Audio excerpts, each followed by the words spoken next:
Mayor Howard. Mr. Casucci. Here. Mrs. Crowe. Here. Mr. Duffy.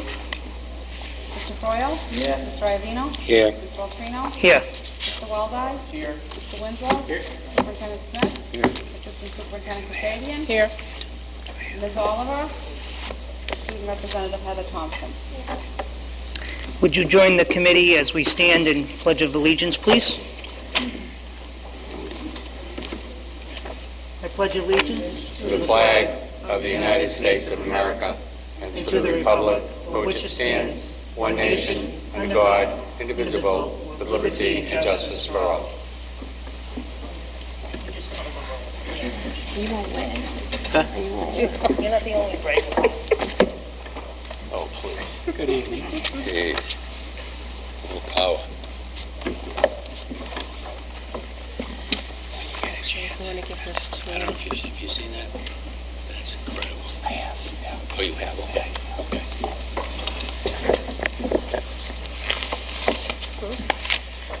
We thank the members for assembling, and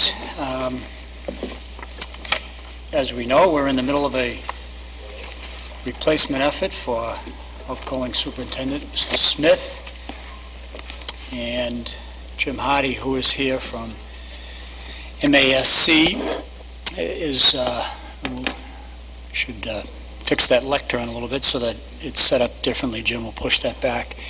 Is here to tell us about the work of the Superintendent Search Committee, which has recently concluded. We all have the memo regarding candidates being recommended and candidates that automatically move on for further interviews with the entire school committee.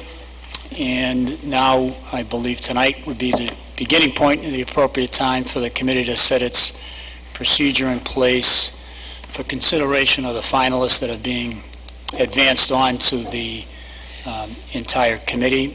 And Jim may have some recommendations for us as to how to proceed from this point forward. So, Jim, if you want, you can move that back just a bit so that it's a little bit better positioned.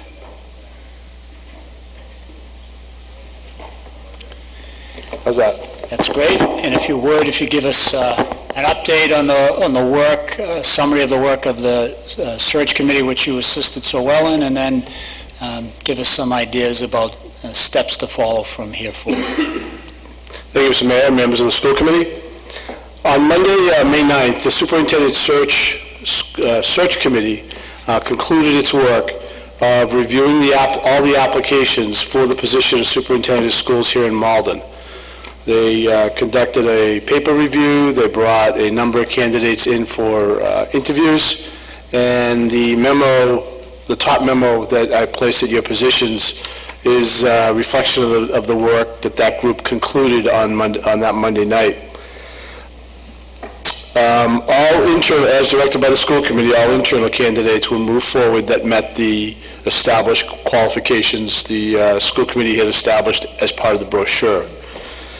The sole internal candidate was Robert McCarthy, and there's a summary of Dr. McCarthy's career on that memo.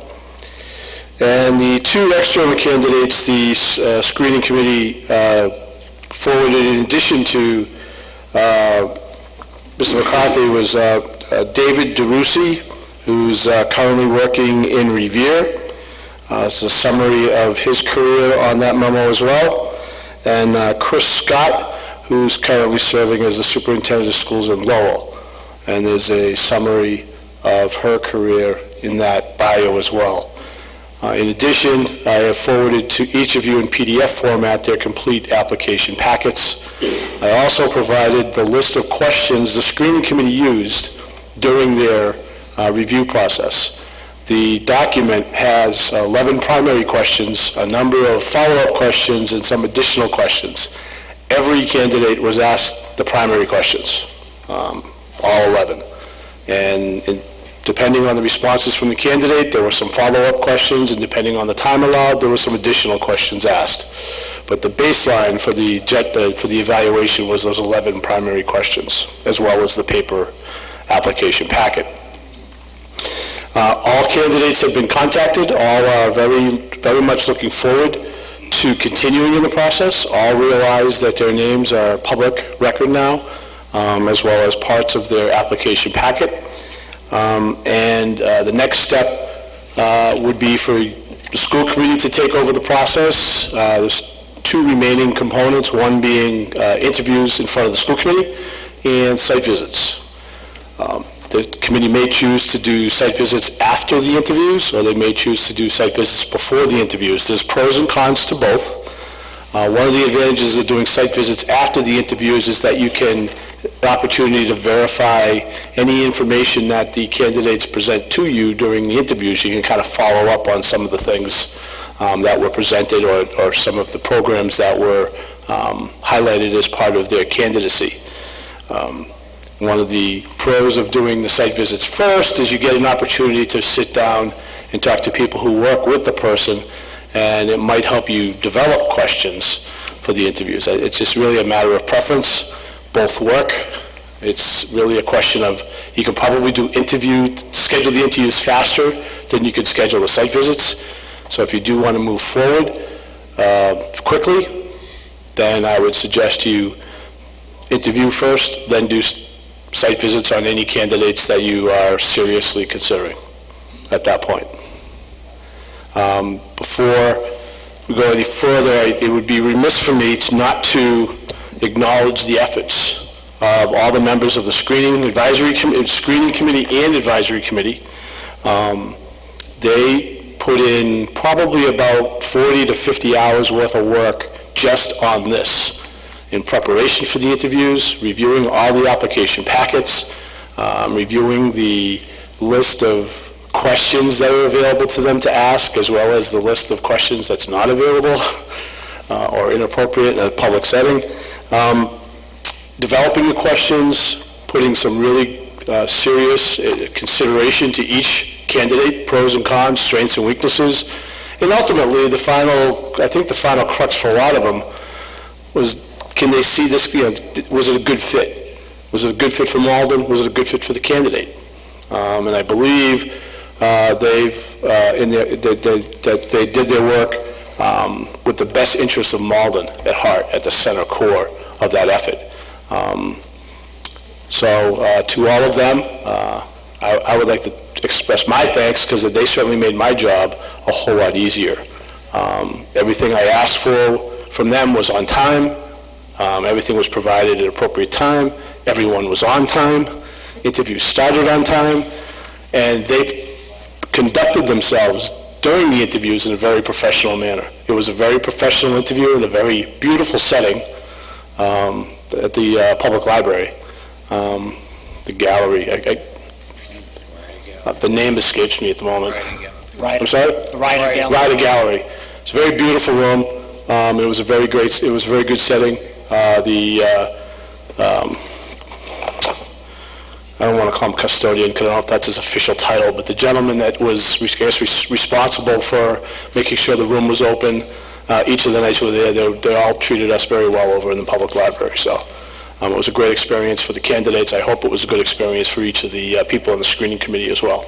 And the work the advisory committee did, as well as offering their insight into different aspects of education, was also very positive as well. And you've got a couple of members here, three exactly, Steve, Nancy Kasabian, and your student rep, Heather Thompson. Why do they put you over there all by yourself? So I did want to give that public acknowledgement on behalf of MASC to those people for the efforts that they've done. But now it's up to you. Now it's time for you to, it's your time to take over now. So I guess the first question I have is, one, interviews, then site visits, or site visits, then interviews? Before we try to get to the answer to that question, Jim, tell us roughly what time frame we set out for ourselves at the beginning here, and are we still on time and schedule? No, we're running about a week late. Okay. We had originally tried to conclude everything by the end of this month. I just don't see, we would be hard pressed to meet the end of the month, given the fact that we're going to be bumping up against Memorial Day weekend. So we're roughly on schedule, a little bit behind. We're about a week off. And part of that was giving the screening committee ample time to review the applications and getting that part of the process organized, so. And as far as the site visits themselves, tell us a little bit about what your recommendation would be as to how many members would go and what portions of whatever system a candidate may work for we would go in and either take a look at or personnel that we would try to question. Well, you try to, first, as far as the number of people who go, as many as could go. If you all could go, you should go if you can. If it means that a quorum is present, you post it that you're doing a site visit and you make sure you don't deliberate. So you have to do the due diligence part of it. But part of the obligation would be coming back and preparing a written report for the rest of the members who could not participate in the site visit. Most of these, well, all of these site visits are done during the day. So it would require people to either, if their schedule allows, if they work, nights, or I can't imagine being on a school committee and working nights, but either taking personal time or vacation time to do these site visits. Ideally, you'd have no less than 2, so you'd have at least 2 different opinions of everything that runs through there, but as many as you can possibly use, because it's the more information you get, each person firsthand, the better off you are. As far as who you'd meet with, it depends on the position of the individual. For example, you've got one sitting superintendent, so in that particular case, you'd be more inclined to try to focus more on meeting with school committee members and direct subordinates, assistant superintendent or upper echelon administrators, also potentially union leadership, city government officials, the mayor of Lowell, and so forth.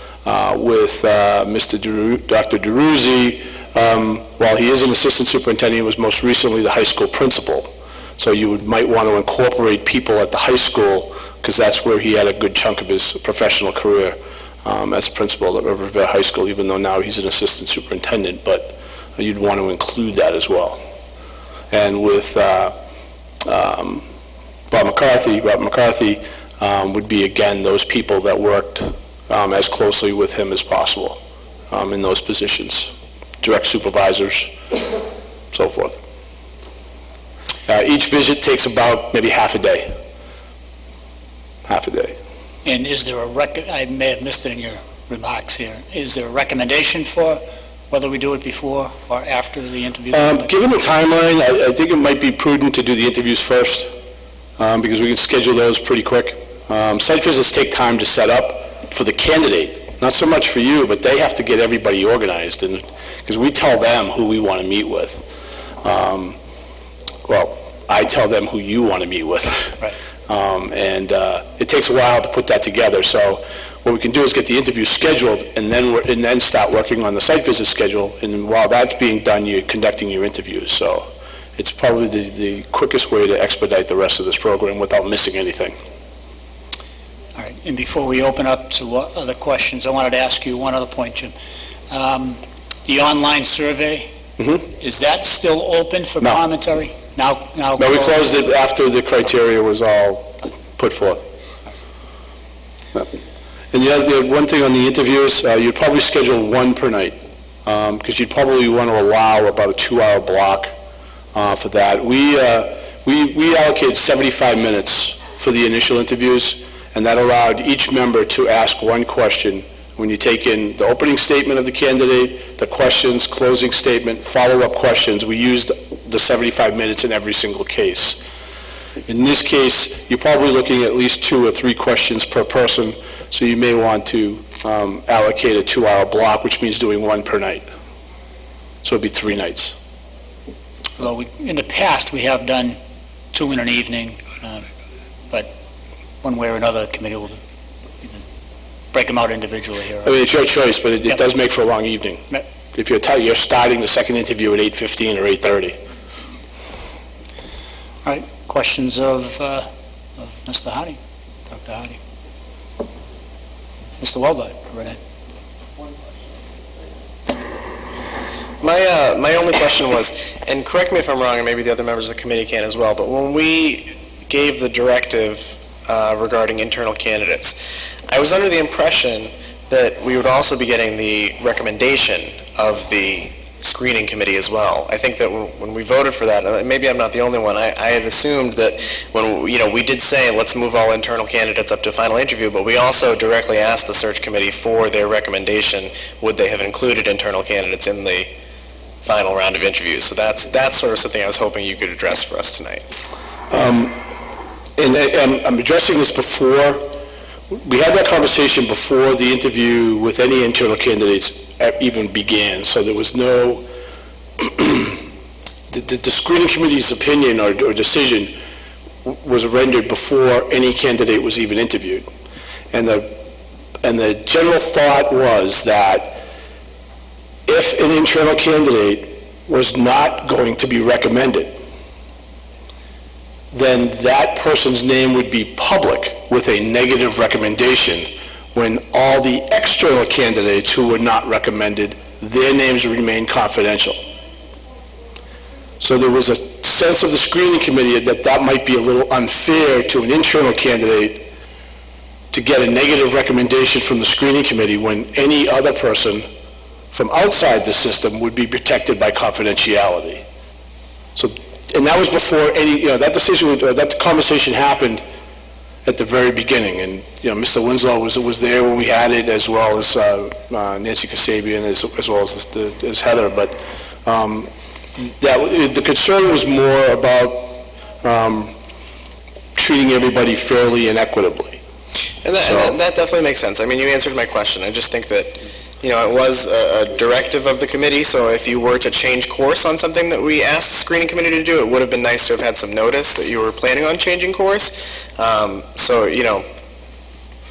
I guess I still would have liked, when we see this, we expected something, and, we had no idea that the search committee had made up their own mind to sort of circumvent what we had asked for. So I just sort of wanted to express a little bit of disappointment in that. I understand that, and I'll take responsibility for that. In some defense of myself, I was not aware of the recommendation part of it until the screening committee got together initially. I knew that internal candidates were granted finalist status, but I wasn't aware that the school committee was looking specifically for a recommendation until we had our initial meeting with the mayor and all the members together. So, but still, you're right. Other questions, Mr. Winslow? Yeah, no, and I know the committee discussed it ahead of time before, screening any of the candidates, and also as we had completed the final interviews, it came up again as a topic, and I think the concern was that really the fairness was a key thing, that we didn't want to treat any candidate unfairly, and I think that was one of the concerns, and I think a lot of the committee members were just really reluctant out of that, and I do have to say, personally, on the internal candidate, I hadn't sat down with Mr. McCarthy before, but he gave a very, intelligent interview, and I think he did a good job in the interviews, and so I think that the committee, we came to the final night, and the thought was we had some strong candidates to pass on, and let's go, rather than wrangling over minutia. It comes down to this committee's responsibility to make that decision. I think we put forth some 3 strong candidates, and we'll see how it goes from there for the whole committee. So I think we didn't want to wrangle over something that I think it came pretty quickly after we looked at the initial 11 that we screened it down to 5, and it was a pretty distinct cutoff for the external candidates, and we arranged interviews, and no one dropped off at that point, but I think that we felt we interviewed all the strong candidates, and we're putting them forth. So, Mr. Mayor? Yes, Jim. Just one additional comment. I think initially we were all under the assumption there might be 4 or 5 or 6 internal candidates apply, at which point, if that was the case, that conversation probably never would have occurred, but when it was 1, that's part of what the concern was. And Mr. Hardy, just to respond to that too, I think that my question, the original question was more about the process, less about the person. I think Mr. McCarthy is a fine educator. He's an amazing addition to our system. He's deserving of the post. But more just very directed towards the process. That was the question. I understand. Other questions or comments to Jim? Mr. Iavino. Thank you, Mr. Winslow. Mr. Welbeck? I would just simply say that I agree with Adam, and I was a little disappointed, but your point is very well made, and I agree with you, so we can live with that. Thank you. Thank you, Mr. Iavino. Jim? Mr. Mayor.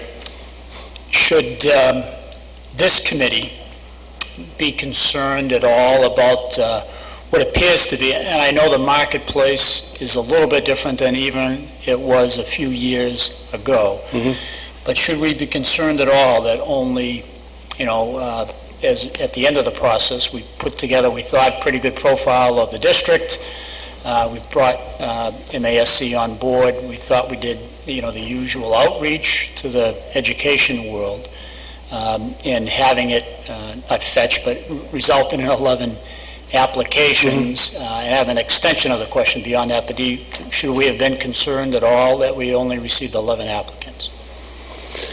Well, I would have loved to be able to walk in with 30 applications, Right. and I probably could have if I was concerned. When I looked at our initial review of the 11 applications, we felt that there were a good 5 or 6 that were strong candidates.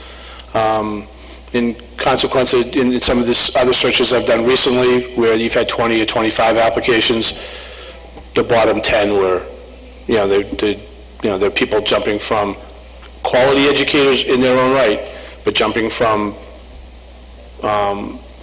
assistant principal, trying to be a superintendent with no central office or even building level administrative experience, and they're just trying to find a fast track to the superintendency.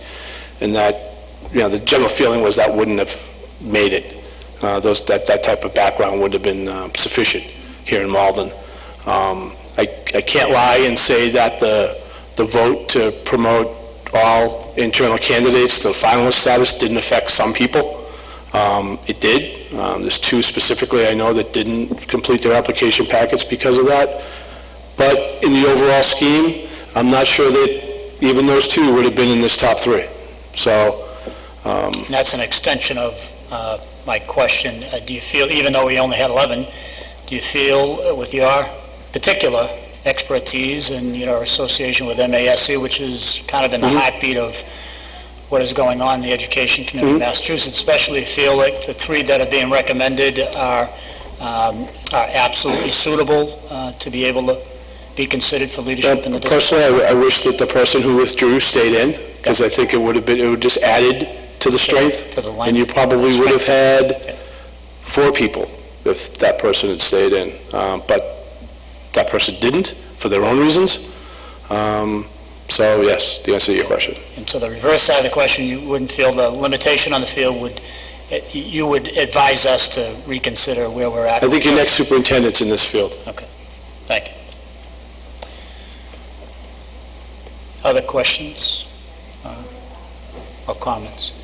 So Jim appears to be recommending to us that we set a schedule for interviews, and then thereafter set up a series of site visits for the 3 interviewees in their respective districts. If that seems to be an appropriate way of proceeding, we'll try to maybe nail down some times right now to be able to schedule meetings around interviews.